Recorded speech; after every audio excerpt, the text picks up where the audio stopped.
top stories this evening, sponsored by Courts, bringing value home. If a government cannot value the historic memories of Afro-Guyanese, how can it be given another chance in leadership? Elder Hamilton Green questions.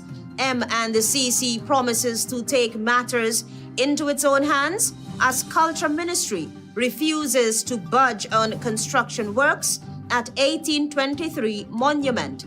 Ministry of Education launches National Literacy Program, and Christopher Ram calls out GMSA PSC for weak trade advocacy. HGP Nightly News begins now.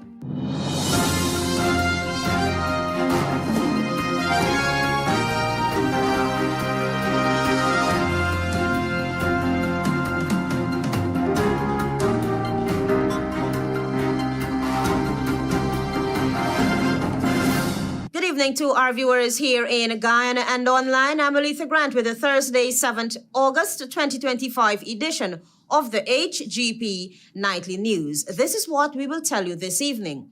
Former Prime Minister and Mayor of Georgetown, Elder Hamilton Green, is adamant that if a government cannot value the historical memories of Afro-Guyanese, then how could it be given another chance in leadership? These charges were delivered as citizens decided their future in the next 5 years. Antonio Day has more. Given the barbarity and discomfort the African ancestors faced during the transatlantic slave trade and horrifying rebellions, such as the 1823 revolt, former Prime Minister and Mayor of Georgetown, Elder Hamilton Green, is irked that the incumbent is attempting to erode the significance of African history. On Thursday, Mr. Green joined members of the 1823 coalition movement and the mayor and city council in a picketing exercise, objecting to the erection of pavilions in close proximity of the 1823 movement, even as Afro-Guyanese community observes emancipation. The former politician had this message for Guyanese when they go to the polls on September 1. You can't support a government that is so disrespectful and has shown such disdain for the history of this country. The site marked by the 1823 monument stands not just as a symbol of resistance and resilience, but also as a painful reminder of colonial brutality. Elder Green contends that memories of our ancestors must not be eroded by political machinations. He urged citizens to join the fight against this injustice. It is the duty, therefore, of those of us who are assembled here to defend that sacrifice. Because if we don't, we'll be cursed. And I hope that this matter is not seen as a trivial event that should be just put aside. We have a government who is disrespectful of my ancestors. The former Prime Minister is hoping that President Irfan Ali and those tasked with power take the necessary steps to resolve this matter. And I call upon all Guyanese, irrespective of their race, color, or creed, but in particular, those who are descendants of those brave Africans, the Edgils, the Tudds, and others, to stand up. If they don't, their ancestors will curse them. Meanwhile, Deputy Mayor Denise Miller and City Councillor Leland Saul give this address to the situation. For government, don't believe in inclusiveness, in consultation, it therefore means a government of disrespect. But we will not tolerate it. As my elders say, if it takes shedding my blood, as my ancestors did, we will go down that road. This ground must be left alone. And we will take whatever action is necessary to remove that there. And I want Minister Ramsden to understand that. This property belongs to the city, and we will defend it. Antonio Day reporting for the HGP Nightly News. In this developing story, Antonio Day will once again tell us that Chief Citizen Alfred Mentor, citing non-cooperation from the Ministry of Culture, Youth and Sport, has vowed to take matters into his own hands as he will not stand idly by and allow the incumbent to desecrate the historical 1823 monument located at Parade Ground. Here is more. Tensions are flaring during the month of emancipation as the Ministry of Culture, Youth and Sport moves ahead with the construction of 2 pavilions and other structures in the close proximity to the 1823 monument located at Parade Ground, an area considered sacred to the Afro-Guyanese community. Alfred Mentor, mayor of Georgetown, has made it pellucid that the subject ministry has not consulted with the city council regarding the erection of these pavilions. During a picketing exercise staged by the 1823 coalition movement, the mayor and city council, Mr. Mentor told reporters that despite messages and letters to subject minister Charles Ramsden Jr., no response has since been forthcoming. While legal recourse may be the next step, the chief citizen noted that given its timeliness, he's prepared to take matters in his own hands. I might be tempted to even rent a high marker or something else and break down this thing. Because this thing ain't working, this thing ain't right. If they could abuse or take advantage of a situation and do things unilaterally without any consultation, I might take a unilateral decision as the mayor to be able to do that and to effect the necessary changes and the necessary consequences that may have to be taken. Mentor claimed that the mayor and city council's engineering department was already instructed to issue a cease work order. However, that order is yet to be executed. The mayor told the media that the executing officers are scared of victimization since they take directives from central government. Given it is an elections year, the chief citizen is accusing the incumbent of abusing its powers. People are fed up with the interference. People are fed up with the micromanagement of how this government has been operating. They're doing things like they have some two-thirds majority. Sister Penda Guyan, member of the Coalition for the 1823 Monument, said she's at her wit's end and will not relent until this matter is resolved. Given that this project is continuing, legal action may be the recourse. We see no other alternative, if that is what they want. 31 enslaved Africans who participated in the 1823 Demerara Uprising, one of the largest recorded slave rebellions in Guyanese history, were massacred at the Parade Ground. Guyana posited that any construction within the proximity to the monument, especially without proper community input, is an affront to ancestral memory. Today, the Ministry of Culture, Youth and Sport has not publicly responded to the backlash. Some have since speculated that the pavilions are intended for public events or commercial purposes. Also joining the picketing exercise were Deputy Mayor Denise Miller, former Prime Minister and Mayor Elder Hamilton Green, Dr. Rudy Guyana, and City Councillor Leland Saul. Antonio Day reporting for the HGP Nightly News. Jade Jew now reports that the Ministry of Education on the Thursday launched its highly anticipated National Literacy Program. Here is more. The newly established National Literacy Program was launched today at Pegasus Suites for a corporate center by the Ministry of Education. Mr. Mbiso Grant, the Assistant Chief Education Officer for Literacy, while giving a comprehensive rundown of the program, stated that this is not just an intervention, but a systematic structure that ensures intentional teaching of literacy at every level. Today's launch is built on the foundation laid by those who came before me, and I must therefore acknowledge the work of Ms. Samantha Williams, the former Chief Education Officer Literacy, and other persons whose steadfast commitment to literacy created pathways for us to build upon. She also pointed out that the renewed literacy journey began since September 2023. We were able to expand our workforce, increasing regional literacy officers per region, appointing literacy committee members in every district, recruiting literacy support teachers for an intensive literacy program so that every district and every school can feel supported. Speaking at this thought-provoking occasion, Minister of Education Priya Manichan focused on the legacy this program is intended to leave behind. Nothing was rushed to finish this program. It just finished at this time. And nothing will stop us, including anyone who wants to jump out. Are we ready to jump back, by the way? The government's 2020 to 2025 platform, she said, called for better and improved access across levels, which means building, reconstructing, or expanding schools, raising the standard of education at all levels, expanding and providing more TVET opportunities for a diverse range of students throughout Guyana, seeking better teacher training, extending the distance in education programs, expanding the school feeding program, offering Because We Care cash grants, increasing it, and above all, supplying textbooks are all part of this initiative.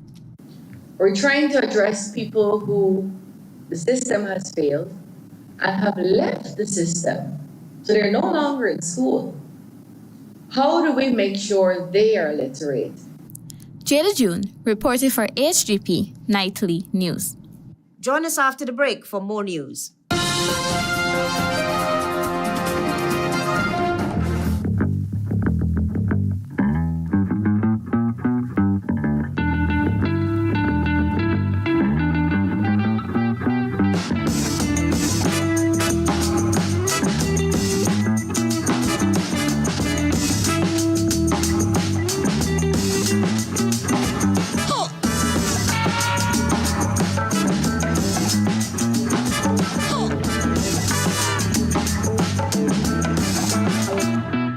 Welcome to SNL Electrical Inc., where lighting and electrical needs are met with expertise and style. From the latest in electrical lamps to durable cables, circuit breakers, panels, we have it all. Illuminate your space with our elegant chandeliers, stunning crystal lights, and versatile pole lights. Looking to upgrade your comfort? Explore top-of-the-line AC units and our diverse selections of stylish styles. Visit us at 170-180 Thomas Street, Kitty, Georgetown. Discover a solution that not only lights up your world but transforms it. Call us on telephone number 226-3018 or 223-1634. SNL Electrical Inc., powering your life with elegance, quality.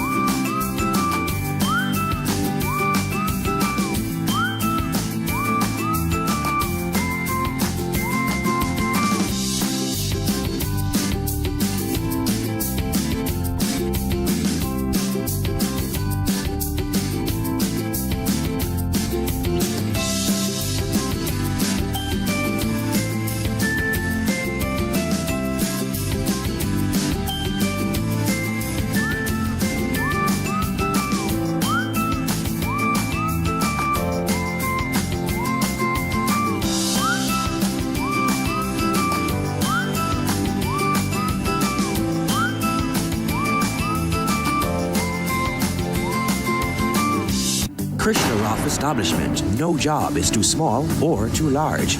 We specialize in all types of fabricating, machinery, excavator repairs, rice field pumps, and hydraulic hoses. Visit us at Lot 113, Block CC Monrepo, East Coast, Demerara, or call 220-9624, 616-9416, or 619-7880. At Krishna Roth Establishment, no job is too small or too large. This Saturday and Sunday, come down to Gafour's all-new home and office center, upstairs of the MacDo Mega Complex. We got everything to fix up your place. Recliners, TVs, refrigerators, chandeliers, kitchen appliances, fitness equipment, outdoor furniture, toys, back-to-school bags, all under one roof at prices you can't beat. We open Saturday from 7:30 to 4 and Sunday from 9 to 4. And here it is. You getting 10% off store-wide every Sunday. So don't miss this opportunity to save big. Call 223-9896 or come down this weekend to Gafour's all-new home and office center, upstairs of the MacDo Mega Complex. Gafour's, the name you can trust. See you there.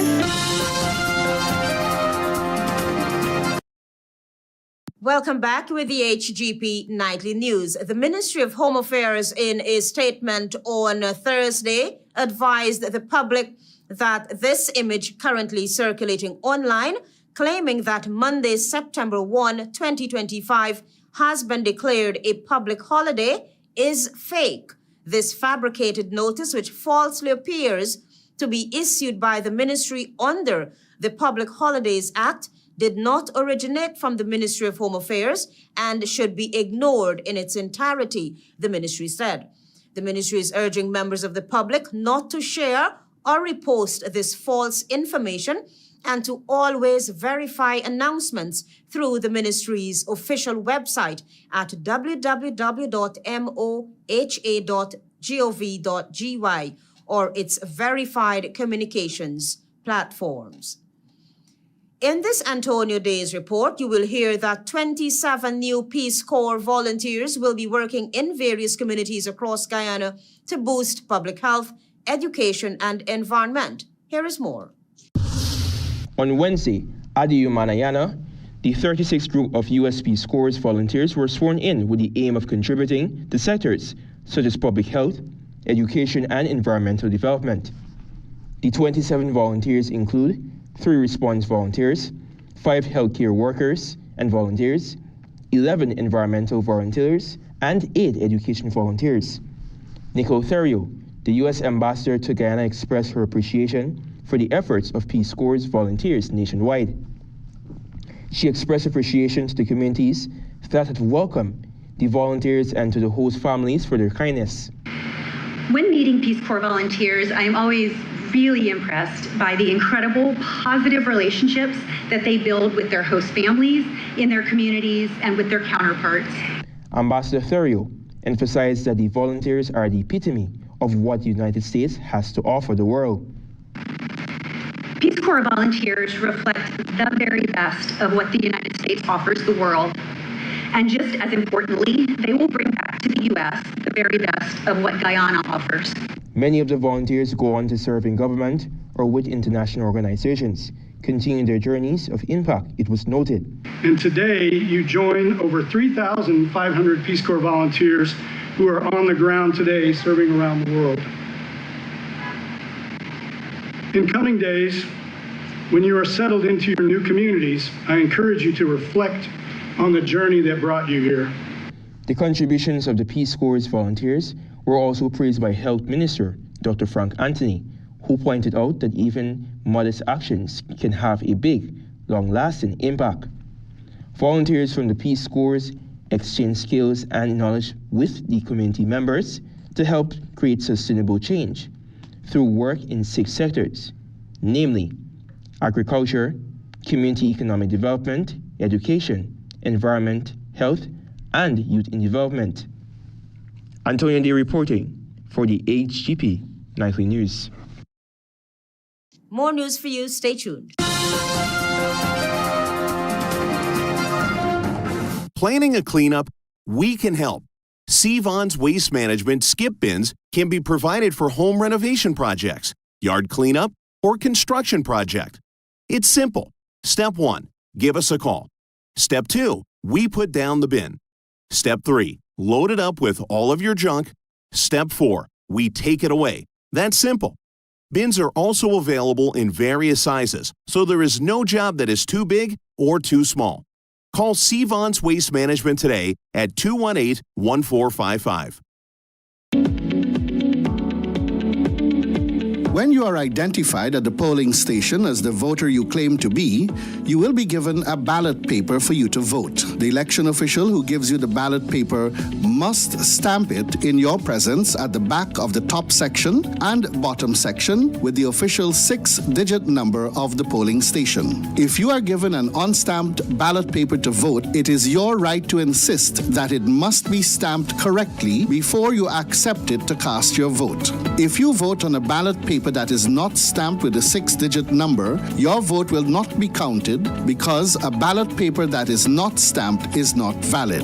It is your constitutional right and civic duty to vote at the upcoming general and regional elections, providing you are listed in the official list of electors. Vote early on election day. For further information, contact GCOM on 225-027-729, 226-6557, 223-9650, or visit the GCOM website at www.gcom.org.gy.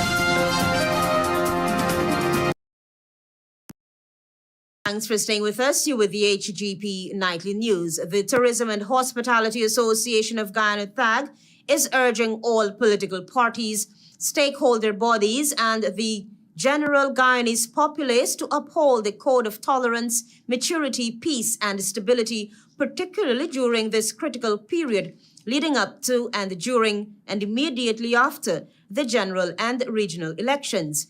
THAG said elections often come with heightened emotions and tensions, and in such times, it is more important than ever that we act with restraint and unity. The hospitality body encourages citizens to de-escalate potential conflicts in your homes, workplaces, communities, and across the nation, and work together to ensure Guyana remains a safe and welcoming destination for ourselves and for all visitors, whether they are here for business or leisure. It will not be business as usual under a Forward Guyana movement government, so says presidential candidate Amanza Walton Desire. We have more details in this report. The Forward Guyana movement at their manifesto launch highlighted erosion of trust and civic engagement as a focus point. Corruption scandals, mismanagement of oil revenues, and a lack of transparency in the public affairs have eroded trust in public institutions. Presidential candidate for the Forward Guyana movement, Amanza Walton Desire, pointed out that too often, young people feel their voices are ignored by leaders and that the system is rigged against ordinary citizens. We are fighting to restore the dignity of this nation through the empowerment of people. Fighting to restore the soul of a people through respect and decency. The current administration has gone about being corrupt. It's amazing. For every 1 kilometer of road, for example, asphaltic surfaces that's been built in this country, we spend an additional $412 million more. Walton Desire said critically her party will address the cost of living, particularly addressing why food, housing, and transportation costs have risen sharply, outpacing wage growth and pushing more families towards poverty. We are in this fight to dismantle a political cartel that has kept people poor and vulnerable and increasingly dependent. They also highlighted public services, focusing on healthcare, education, electricity, and public transport systems which remain under-resourced and uneven, with rural areas and the hinterland communities facing the greatest deficits, the Forward Guyana movement presidential candidate said. I want to talk to us about corruption, because corruption does not only rob a people of their money, but it robs us of our opportunities. Improve the quality of governance by waging war on corruption and promoting transparency and accountability. Rising crime rates and public safety concerns add to the sense of insecurity, especially among youth and vulnerable groups. The party said this too will be addressed. With a zero-tolerance approach for corruption and patronage in their manifesto, Forward Guyana vowed to end corruption and patronage for good, replacing secrecy and bias by publishing all non-security government contracts, expenditures, communications, and official schedules so every Guyanese can track how public funds are managed and decisions are made. First, we will have a philosophical rallying point for this nation. And then secondly, in a few days, you will see us putting out some of the highlights of the specific interventions. Forward Guyana Movement is the second political party to release its manifesto ahead of the September 1st poll. The others are expected to release theirs in the coming days. This is Marvin Cato reporting for HGP Nightly News. As Ghana navigates a delicate trade standoff with the United States, two of the country's most prominent private sector bodies, the Guyana Manufacturing and Services Association and the Private Sector Commission, are facing heavy criticism for what some say is their silence when it matters most. Here are the details. In a sharply worded letter released on July 7, attorney and chartered accountant Christopher Ram accused the Private Sector Commission PSC and the Guyana Manufacturing and Services Association GMSA of being more concerned with appearances than with advocating for their members. Quote, political theater masquerading as advocacy, end of quote, is how Ram described the recent actions or lack thereof, particularly in relation to ongoing trade discussions with the United States. Ram questioned whether the current leadership of the two bodies was genuinely invested in protecting private sector interests or simply using their positions to gain influence. Quote, only the leader of those bodies can say whether they seek these offices to satisfy their ego or promote their personal business or political interest, he wrote, adding that this might explain their failure to stand up for businessman Howard Bulkan, who, quote, joined these organizations for the greater good and for proper representation, end of quote. Bulkan, a member of the GMSA and director of Precision Woodworking Limited, had made his own concerns public 2 days earlier. In his August 5 letter, Bulkan struck a more measured tone, raising questions about the lack of clarity surrounding the temporary suspension of U.S. reciprocal tariffs, a decision that holds significant implications for local exporters. Rather than directly attacking the organization, Bulkan pointed to what he called a troubling pattern of detachment. He wrote that the GMSA and PSC statements on the matter, quote, read less like endorsements than rehearsal lines, end of quote, and suggested that both groups may have been sidelined from key conversation with U.S. counterparts. One begins to suspect that the GMSA and PSC were not only not consulted, but were desperate to pretend they were, end of quote, Bulkan stated. The rift reflects a broader concern among local businesses that Guyana's private sector institutions have become too aligned with the government and too timid in defending its members' economic interests. Ram went further, asserting that these bodies have, quote-unquote, failed their members by avoiding substantive engagement with high-stakes issues like trade negotiations. At the heart of the current controversy is the 90-day hold on U.S. tariff affecting Guyanese exports. While government officials have described the pause as a diplomatic achievement, some exporters say it's unclear what long-term benefits will follow. The business community had also raised concerns about not being adequately consulted in the process. Guyana's economy, now heavily driven by oil revenues, is still dependent on traditional exports like timber, rice, and sugar. The U.S. remains a key trading partner, and access to that market, particularly on favorable terms, is vital to ensuring smaller industries don't get squeezed out amid rising costs and shifting trade dynamics. Stay tuned. Regional News is up next.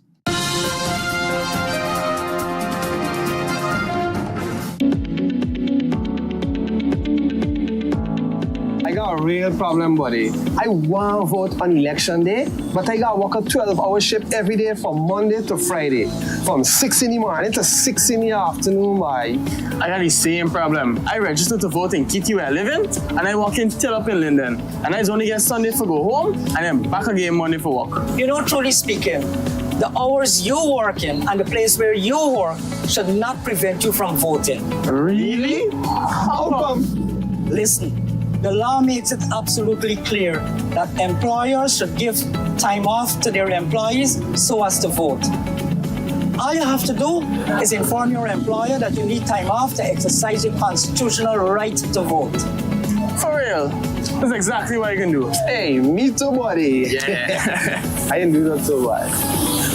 For more information, contact the GCOM on 225-027729 or visit www.gcom.org.gy.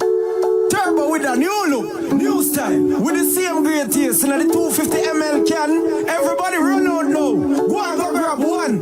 Me charge up with a turbo 250 ml at your favorite spot. Wait sell. New look, new can, same vibes. Jinxing, energize up your life. Vibes up, work time, anytime we are turn up the party with turbo can. Turbo can, turbo can, turbo can. Now available in the new 250 ml can. Turbo energy drink. Charge up today.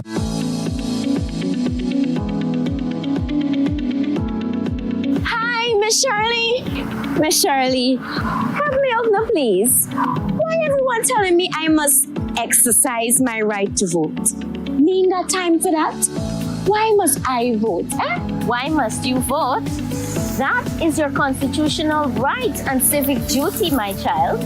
Besides, think about this. Government officials make decisions that affect the well-being of you, your family, and community.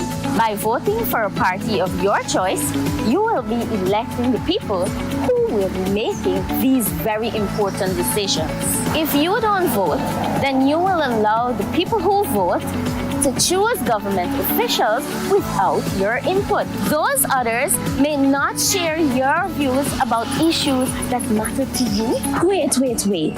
Is so much voting means to me? And I'm playing the fool? I definitely gonna vote on election day.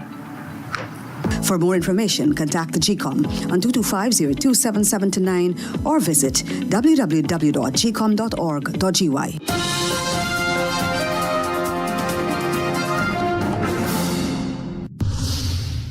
Good evening and welcome to Thursday's edition of the Regional News. I'm Antonio Day.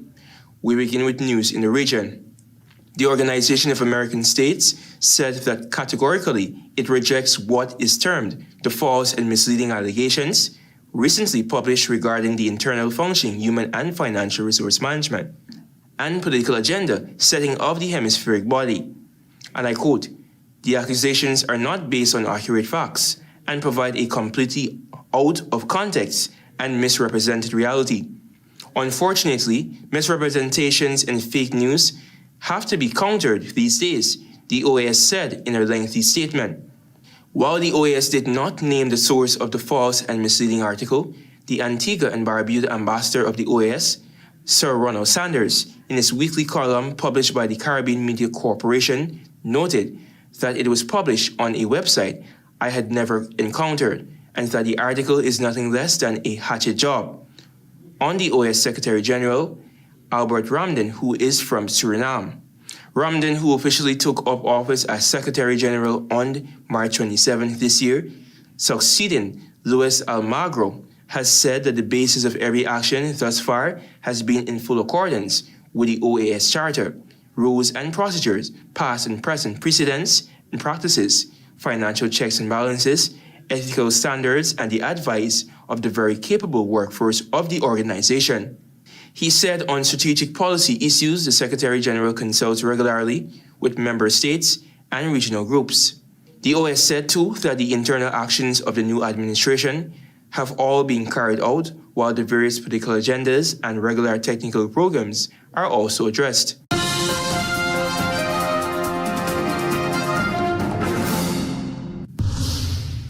Turning attention to news in St. Lucia. St. Lucia's government says it has commissioned the National Insurance Corporation to present proposals for the establishment of an unemployment insurance program here. Prime Minister and Minister of Finance, Philip J. Pierre, said that unemployment insurance program is intended to benefit nationals who become involuntarily unemployed. Pierre told reporters that this program will show persons who have become involuntarily unemployed to receive unemployment benefits. The government is committed to establishing this unemployment insurance program, which will be implemented alongside an active labor market policy. The government says that active labor policy will support the unemployed by offering basic work training, particularly for disadvantaged groups, by securing work placements that promote entrepreneurship and small business growth, and by providing employer incentives for staff training. The government defines involuntarily unemployed as willing to work but unable due to business closures, job cuts, seasonal changes, or mismatched skills.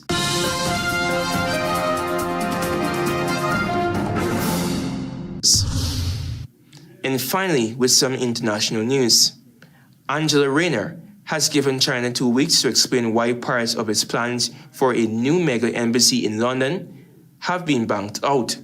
The Deputy Prime Minister's Ministry of Housing, Communities and Local Government sent a letter asking for further information and requested a response by August 20, the BBC established. Beijing's plans for the new embassy have sparked fears its location's Royal Mint Court near London's financial district could pose an espionage risk. Residents nearby also fear it would pose a security risk to them and attract large protests. The BBC stated that it contacted the Chinese embassy in London for a comment. Beijing's application for the embassy had previously been rejected by Tower Hamlets Council in 2022 over safety and security concerns. It resubmitted an identical application in August 2024, 1 month after Labour came to power. On the 23rd of August, Sir Keir Starmer phoned Chinese President Xi Jinping for the first talks. Sir Keir confirmed afterwards that she had raised the embassy issue. Rayner had since exercised her power to take the matter out of the council's hands amid attempts by the government to engage with China after a cooling of relations during the final years of Conservative Party rule. Thank you for watching. I am Antonio Day. Goodbye for now.